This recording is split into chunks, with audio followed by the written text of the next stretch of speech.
We're here at the Maltz Museum, where the Reverend Dr. Otis Moss Jr. and his wife Edwina are about to see new technology that has turned Reverend Moss into an interactive biography so that visitors will be able to talk with him long into the future. Oh, hello there.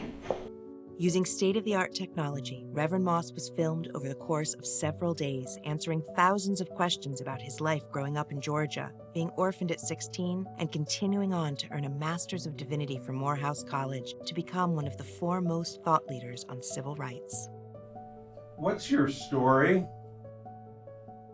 I am Otis Moss Jr., an eternal fighter for justice, human rights, civil rights, and the right to be a human being.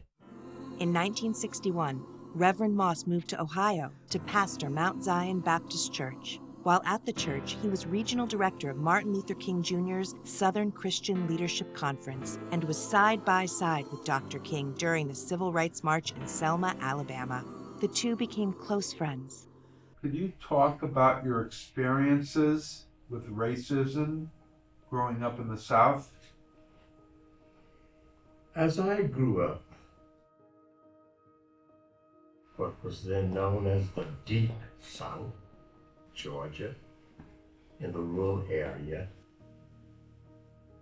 every moment, every day, the horrors of racism stood before you, beside you, in front of you, and behind you. Going to school, we walked to school in the sunshine, in the rain, in the mud.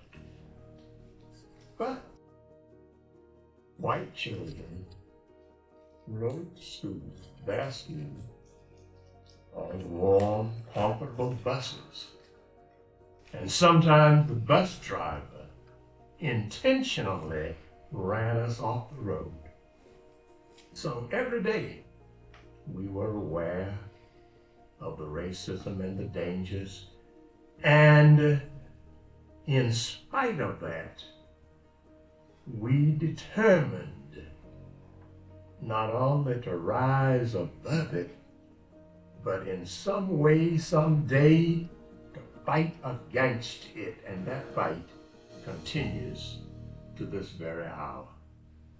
In 1975, Reverend Moss chose to make Cleveland his home and spent the next 33 years of his career as pastor of Olivet Baptist Church. A sought-after theologian, author, and speaker, he has lectured nationally and internationally at hundreds of prestigious institutions, traveling to Europe, Asia, and the Middle East. Through artificial intelligence, Reverend Moss can now share his personal and powerful stories with generations to come. If I had a few words to give in a story file to children, grandchildren, great-grandchildren, I love you eternally. Always remember that.